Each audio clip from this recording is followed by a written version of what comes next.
Hello students, this is Dharam sir from DS English campus. आज फिर नई वीडियो, नया topic, future indefinite tense.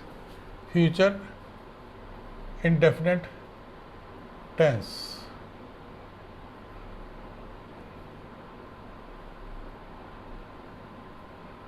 Future indefinite tense. जब भी हमें कोई फ्यूचर में बातें करनी होती है, फ्यूचर एक्शन के बारे में बताना होता है, तो हम फ्यूचर इंडेफिनिट का ही ज़्यादातर इस्तेमाल करते हैं।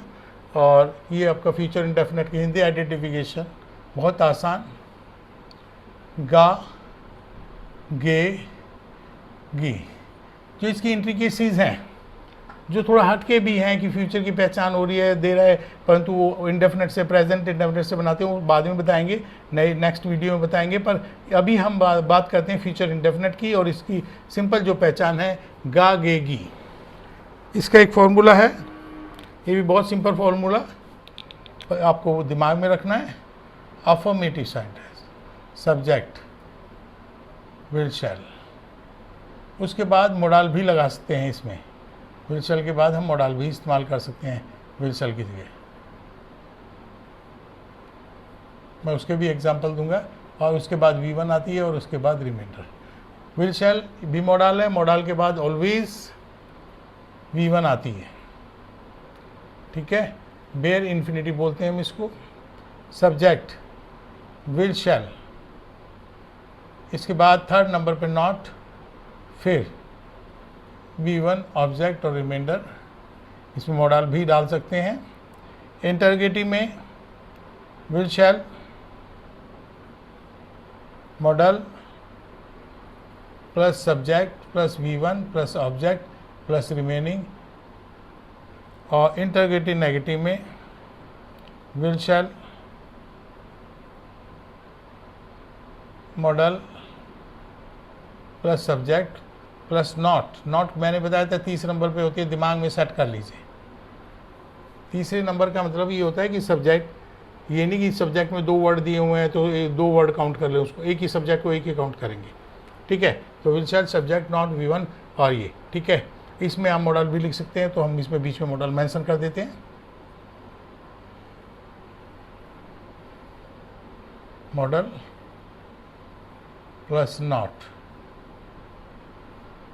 नॉट डाल दीजिए, प्लस V1, ठीक है। अब इसमें हमारे सेंटेंस, हम इसको मॉडल को हम फिर दोबारा से इसको हम बताते हैं कि किस तरह से हमारा हो रहा है ये। देखिए, इस फॉर्मूले को मैं सबसे पहले क्वेश्चन मार्क, सब इसको मैं बताने जा रहा हूँ आपको। अफर्मेटिव सेंटेंस में सबसे पहले सब्जेक्ट आता है, फिर विल शैल, सब्जेक्ट और मॉडल आता है, फिर V1 आता है, फिर ऑब्जेक्ट और फिर रिमाइंडर। रेस्ट पार्ट रिमाइंडर या कॉम्प्लीमेंट। नेगेटिव में सब्जेक्ट आएगा, विल शैल आएगा, मॉडल या मॉडल आएगा, फिर तीसरे नंबर पर नोट आएगा, V1 ऑब्जेक्ट और रिमाइंडर। किसी भी फॉर्मेशन में हम ये चेंज नहीं कर सकते, आपको दिमाग में रखना है कि नोट तीसरे नंबर पे आएगा।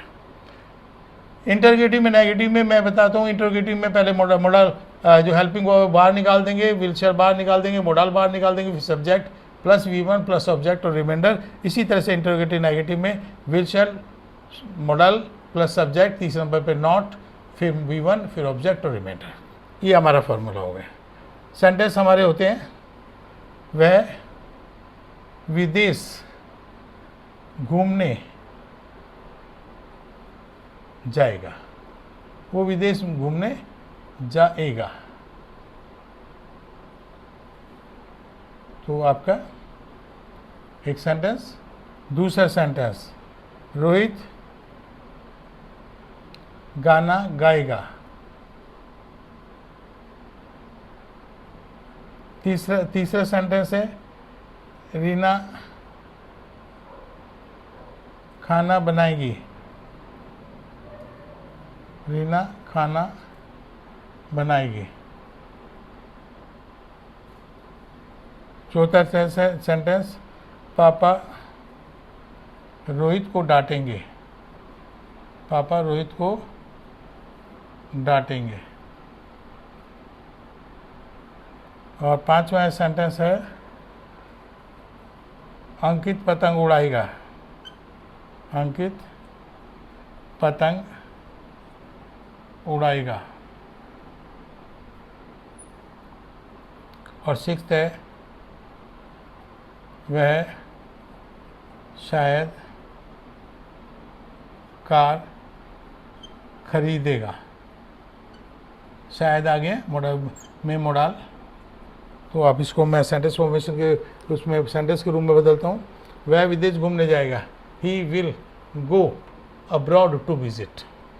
नेगेटिव में he will not go abroad to visit. Interrogative में will he go abroad to visit. Interrogative negative में will he not go abroad to visit. ठीक है। सेकंड, रोहित गाना गाएगा, Rohit will sing a song. Negative, Rohit will not sing a song. Interrogative, will Rohit sing a song. Interrogative negative, will Rohit not sing a song. Next, Reena खाना बनाएगी, Reena will prepare the food. Reena will not prepare the food. Negative. Interrogative, will Reena prepare the food. Interrogative negative, will Reena not prepare the food. Next, Ankit पतंग उड़ाएगा। First, affirmative, Ankit will fly kite. Negative, Ankit will not fly kite. Interrogative, will Ankit fly kite. Interrogative negative, will Ankit not fly kite. Next जो sixth मैंने दिया है future है, तो इसमें मैंने मॉडल से बताया वह शायद कार खरीदेगा।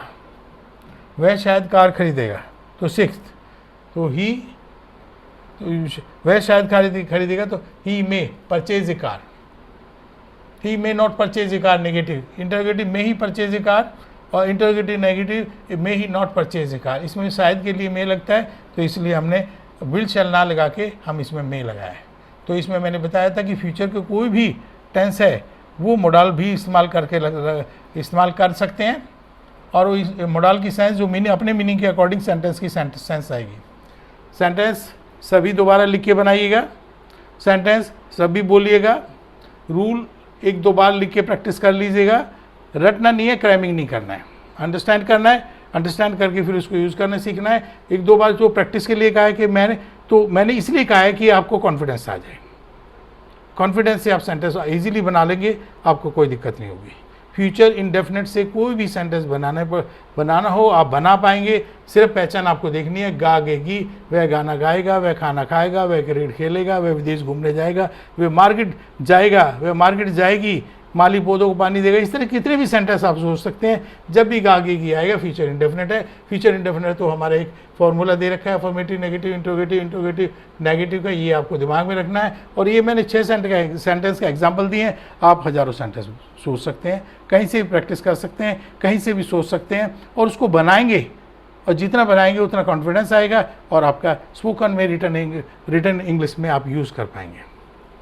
ठीक है, तो keep revising. Thank you very much. Thank you.